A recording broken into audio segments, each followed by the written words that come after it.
Session. Hope कि आप लोग सभी लोग सुरक्षित होंगे, जहाँ भी होंगे सेफ होंगे। ठीक है, जैसे हमने पिछले सेशन में शॉर्ट रन इक्विलिब्रियम आउटपुट के बारे में नया चैप्टर शुरू किया था कि शॉर्ट रन इक्विलिब्रियम क्या होता है, जहाँ पे मैंने बताया था कि जहाँ पे टेक्नोलॉजी जो है वो कांस्टेंट रहता है और जो भी आउटपुट होता है वो थ्रू लेबर के थ्रू होता है। जितना ज़्यादा हमारा एम्पावरमेंट बढ़ेगा वैसे वैसे आउटपुट भी बढ़ेगा। और मैंने इक्विलिब्रियम आउटपुट के बारे में भी बताया था कि इक्विलिब्रियम आउटपुट कब होगा, जब एग्रीगेट डिमांड और एग्रीगेट सप्लाई दोनों जो है इक्वल होता है। ठीक है, जैसे कि पता है हम लोग को पिछले सेशन में हमने जैसे एग्रीगेट डिमांड के बारे में भी पढ़ा हुआ था। तो जो सप्लाई है वो मेनली टोटली डिपेंड कर किस पे करता है, डिमांड के ऊपर करता है कि एक्चुअली में इकोनॉमी में डिमांड कितना है, उसी के अकॉर्डिंग जो हम लोग सप्लाई करते हैं। ठीक है, तो इस वीडियो में हम लोग देखेंगे कि कैसे हम इक्विलिब्रियम आउटपुट को डिटरमाइन करते हैं। तो इसके दो मेथड्स, जो दो अप्रोच है उसके बारे में समझेंगे। ठीक है, तो चलिए वीडियो में देखते हैं। सबसे पहले हम लोग देखते हैं कि aggregate supply equal to aggregate demand approach. ठीक है, तो इस अप्रोच के थ्रू इक्विलिब्रियम जीडीपी को हम लोग तब अचीव कर पाएंगे जब हमारा एग्रीगेट सप्लाई जो है वो एग्रीगेट डिमांड के इक्वल होता है। एग्रीगेट सप्लाई आपको पता होगा, एग्रीगेट डिमांड भी आपको पता होगा। अगर आपको नहीं पता है तो एग्रीगेट डिमांड वाला वीडियो देखिएगा, आपको पूरा कंसेप्ट मैंने उसमें पूरा डिटेल स्टेप बताया हुआ है, आपको सारा का सारा कंसेप्ट क्लियर हो जाएगा।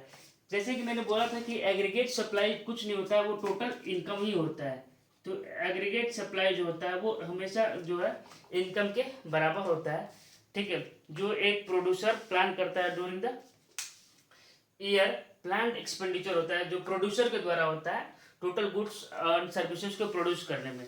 ठीक है, और एग्रीगेट डिमांड के बारे में बताया था मैंने कि जो भी टोटल एक्सपेंडिचर हम प्लान करते हैं जो गुड्स एंड सर्विसेज को परचेज करने के लिए, वो एग्रीगेट डिमांड होता है। ठीक है, तो देखिए एग्रीगेट डिमांड का फॉर्मूला मैंने बताया था कि एग्रीगेट डिमांड इक्वल टू क्या होता है, टू सेक्टर। जब इकोनॉमी होता है, टू सेक्टर इकोनॉमी में तो एक हाउस होल्ड होता है, एक प्रोड्यूसर होता है। तो जो भी हाउस होल्ड के द्वारा एक्सपेंडिचर किया जाता है वो कंजम्पशन एक्सपेंडिचर होता है, और जो भी प्रोड्यूसर के द्वारा किया जाता है वो हम लोग बोलते हैं इन्वेस्टमेंट एक्सपेंडिचर।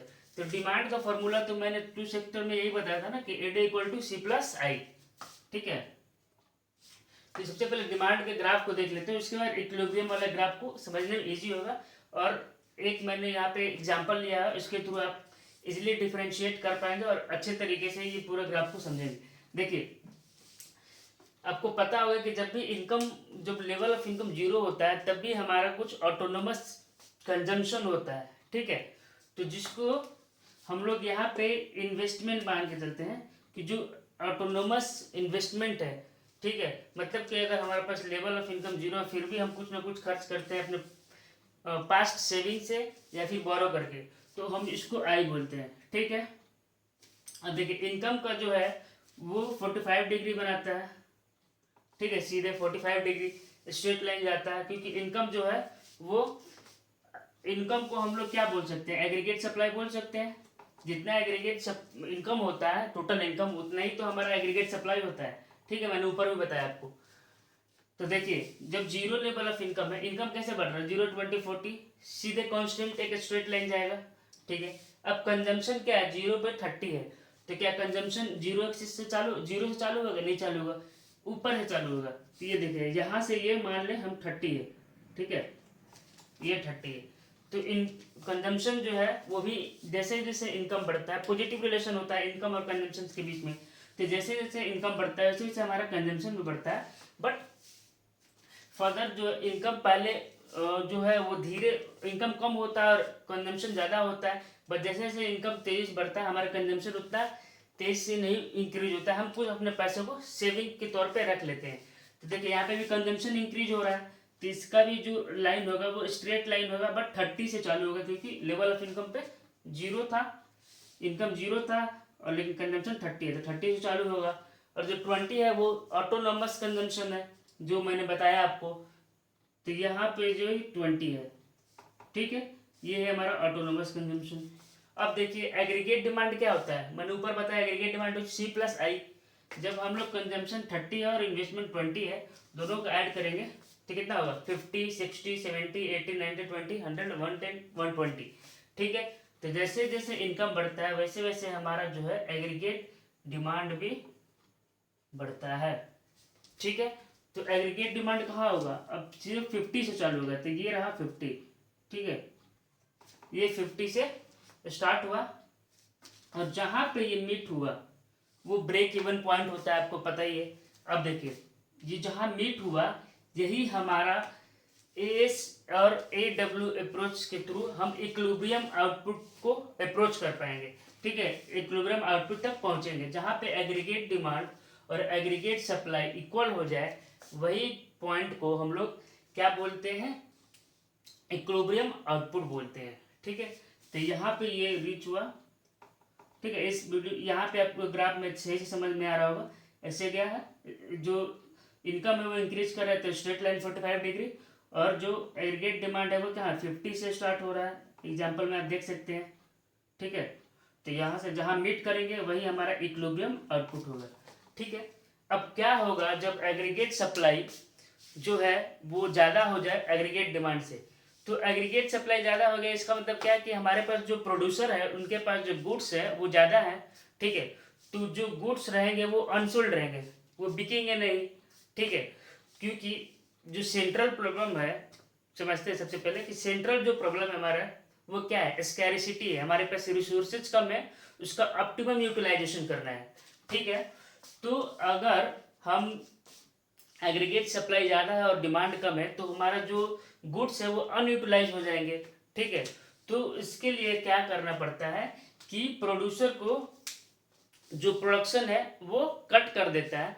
जब प्रोडक्शन जब कट करेगा तो क्या होगा, प्रोडक्शन रुक जाएगा, और जो डिमांड है कम है तो वो सप्लाई और डिमांड दोनों बराबर हो जाएगा। अगर हम कुछ प्रोड्यूस ही ना करें तो कोई क्या कंज्यूम करेगा, जब डिमांड ही नहीं है इकोनॉमी में तो हम प्रोड्यूस क्यों करेंगे, तो प्रोड्यूस नहीं करेंगे तो जो सप्लाई जो था एक्सेस था वो कम हो जाएगा, कम होके वो एग्रीगेट डिमांड के बराबर आ जाएगा, और जहाँ पे एग्रीगेट सप्लाई और एग्रीगेट डिमांड इक्वल होता है वही तो हमारा इक्विलिब्रियम होता है। तो इस तरीके से हम लोग इक्विलिब्रियम को अचीव कर पाएंगे।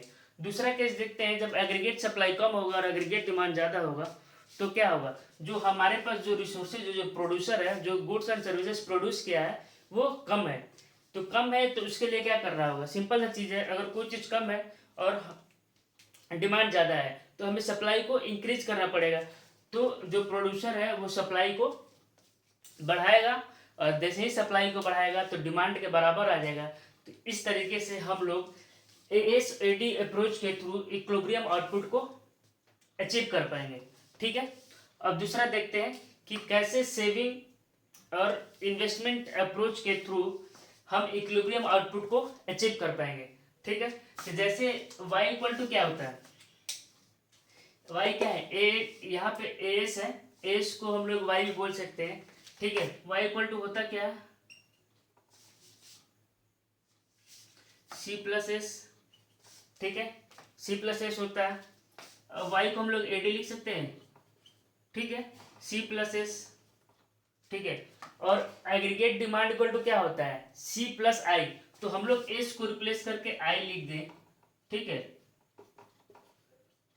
तो हम ये कह सकते हैं कि सेविंग इक्वल टू इन्वेस्टमेंट होता है, यहाँ से मैं प्रूव कर दिया आपको। ठीक है, आप समझ लीजिए, जैसे एग्रीगेट डिमांड और एग्रीगेट सप्लाई दोनों इक्वल है, तो एग्रीगेट सप्लाई को हम लोग टोटल इनकम ही तो बोलते हैं, तो टोटल इनकम को किसके बराबर, एग्रीगेट डिमांड के। अब क्या है, इनकम जो है इसको हम लोग क्या बोलते हैं, C plus S, saving plus consumption ही तो हमारा इनकम होता है। ठीक है, और वाई की जगह पे क्या है, वाई इक्वल टू एडी है, तो AD equal to C plus S. ठीक है, consumption plus saving equal to aggregate supply, तो हम लोग एस की जगह पे आई लिखें, क्योंकि एग्रीगेट डिमांड टू सेक्टर में क्या होता है, जो हम कंज्यूम करते हैं उसको जो पेमेंट करते हैं कंजम्पशन एक्सपेंडिचर, और जो प्रोड्यूसर करता है उसको इन्वेस्टमेंट एक्सपेंडिचर बोलते हैं। ठीक है, तो इस तरीके से एस इक्वल टू आई होता है। ठीक है, अब सेविंग और जो इन्वेस्टमेंट अप्रोच है उसके थ्रू हम ये देखेंगे कि यहाँ पे सबसे पहले सेविंग कैलकुलेट कर लेते हैं, कंजम्पशन में से सेविंग, टोटल इनकम में से कंजम्पशन माइनस करेंगे। ठीक है, 2030 मैंने आपको सेविंग फंक्शन ऑलरेडी बता चुका है पिछले वीडियो में, अगर आपने नहीं देखा तो जाकर वीडियो को देखिए, और पूरा का पूरा कंसेप्ट मैंने बताया कि सेविंग फंक्शन क्या होता है, कैसे वो इनकम के थ्रू जैसे इनकम इंक्रीज करता है तो उसका बिहेवियर कैसा होता है। ठीक है, कैसे कैलकुलेट करते हैं, उसके बारे में मैंने बताया हुआ है। और इन्वेस्टमेंट का क्या है कि चाहे हमारे पास इनकम रहे या ना रहे, जो ऑटोनोमस इन्वेस्टमेंट है, जो ऑटोनोमस कंजम्पशन है, वही जो इन्वेस्टमेंट है वो रिमेन कांस्टेंट रहेगा, वो पैरेलल रहता है एक्स एक्सिस के। ठीक है, तो ये पैरेलल हो गए एक्स एक्सिस के। और जो सेविंग है हम इसको डिराइव कर लेंगे यहाँ से। देखिए यहाँ पे कंजम्पशन क्या है 30 है, जब लेवल ऑफ इनकम 0 है तो सेविंग क्या हो जाएगा माइनस हो जाएगा, फिर 20 माइनस 40 माइनस 20 10 0। ठीक है, यहाँ पे प्लस 20 30 40। अब हम ये देखेंगे कि कहाँ पे हमारा ऑटोनोमस जो सेविंग, ऑटोनोमस जो कंजम्पशन है और जो सेविंग है इक्वल हो रहा है। जहाँ पे इक्वल होगा वही हमारा पॉइंट जो है इक्विलिब्रियम आउटपुट का पॉइंट होगा। तो देखिएगा जब 100 लेवल पे आएंगे, ठीक है, तो यहाँ पे हमारा ये 100 लेवल पे हमारा जो है सेविंग और जो इन्वेस्टमेंट है दोनों इक्वल होता है। ठीक है, इस तरीके इस ग्राफ के थ्रू हम लोग इक्विलिब्रियम आउटपुट को अचीव कर सकते हैं। ठीक है, सेविंग जो क्या होगा -30 है, जो नीचे आएगा नीचे से ऊपर जाएगा, जहाँ पे मीट करेगा यहाँ पे 100 पे ये 100 होगा। ठीक है, ये 100 पे मीट करेगा, 100 पे जो मीट करेगा वही हमारा इक्विलिब्रियम आउटपुट होगा। अब क्या होगा जब हमारा जो सेविंग है वो ज़्यादा है और हम इन्वेस्टमेंट कम कर रहे हैं, तो इस केस में क्या होता है कि जब हम सेविंग ज़्यादा कर रहे हैं इसका मतलब क्या है कि हमारा जो एक्सपेंडिचर है वो काफ़ी कम हो रहा है। तो एक्सपेंडिचर अगर कम होगा तो क्या होगा, इकोनॉमी में जो भी गुड्स हैं वो अनसोल्ड हो जाएंगे, मतलब वो कोई खरीदेगा नहीं, सब अपना बस पैसा अगर बचाने लगे तो इकोनॉमी के जितना भी गुड्स और सर्विसेज है उसको परचेज कौन करेगा, कोई नहीं करेगा, तो वो क्या होंगे अनसोल्ड रहेंगे।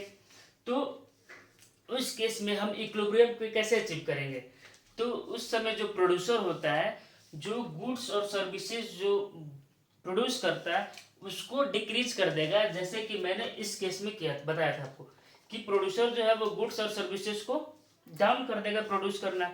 अगर डाउन प्रोड्यूस करना कम कर देगा तो हमारा जो प्रोड्यूसर का जो इनकम है वो भी ऑटोमेटिकली कम हो जाएगा। अब जो चीज़ बेचेगा उसी से वो पैसा कमाएगा, तो जो इनकम है वो भी कम हो जाएगा। अगर इनकम कम होगा तो हमारा ये भी तो होगा कि सेविंग भी कम होगा। अगर सेविंग कम होने लगेगा तो वो जो सेविंग ज़्यादा था तो सेविंग कम होने लगा, सेविंग कम होने लगा तो वो इन्वेस्टमेंट के बराबर आ जाएगा, तो जिसको हम लोग बोलते हैं, जिसके थ्रू हम लोग इक्विलिब्रियम आउटपुट को अचीव कर सकते हैं। ठीक है, तो एग्रीगेट एक्सपेंडिचर कम होगा जिसके कारण जो आउटपुट है वो अनसोल्ड रहेगा। और फिर प्रोड्यूसर क्या करना चाहिए, प्रोड्यूसर को आउटपुट को कम करेगा, आउटपुट कम करेगा तो इनकम कम होगा, इनकम कम होगा तो सेविंग कम होगा, जब सेविंग कम होगा तो जो बढ़ा हुआ सेविंग था वो घट जाएगा, घट के बराबर इनकम जो इन्वेस्टमेंट है उसके बराबर आ जाएगा। दूसरा क्या समझते हैं कि जब सेविंग जो है वो कम रहेगा और इन्वेस्टमेंट ज़्यादा रहेगा तो इस केस में क्या होगा, तो सेविंग जब कम रहेगा और इन्वेस्टमेंट ज़्यादा रहेगा इसका मतलब क्या, जो हमारा एक्सपेंडिचर है वो ज़्यादा है, मतलब एक्सपेंडिचर ज़्यादा है मतलब क्या कि हमारा एग्रीगेट डिमांड ज़्यादा है। मैंने आपको बताया है कि टोटल एक्सपेंडिचर ही तो हमारा एग्रीगेट डिमांड बोलते हैं होता है। ठीक है, तो एग्रीगेट डिमांड ज़्यादा है और जो सप्लाई है वो कम है, तो प्रोड्यूसर क्या करना चाहिए, सप्लाई को बढ़ाना चाहिए। सप्लाई ज़्यादा बढ़ाएगा, ठीक है, तो क्या होगा, टोटल जब ज़्यादा गुड्स एंड सर्विसेज प्रोड्यूस करेगा तो बिकेगा, बिकेगा तो क्या होगा, उसके पास इनकम आएगा, इनकम आएगा तो कुछ पोर्शन वो सेविंग भी करेगा, तो जो सेविंग कम था वो सेविंग बढ़ गया, तो सेविंग जिस तरीके से बढ़ेगा तो इक्विलिब्रियम पे वो अचीव हो जाए। तो इस दो तरीके से हम लोग इक्विलिब्रियम आउटपुट को अचीव कर सकते हैं। ठीक है, इक्विलिब्रियम पे हम लोग आ सकते हैं। होप कि आपको ये वीडियो पसंद है, अगर वीडियो पसंद है तो आप ज़्यादा से ज़्यादा लोगों को शेयर करिए। ठीक है, 150 सब्सक्राइबर होने वाले हैं। ठीक है, थैंक यू सो मच।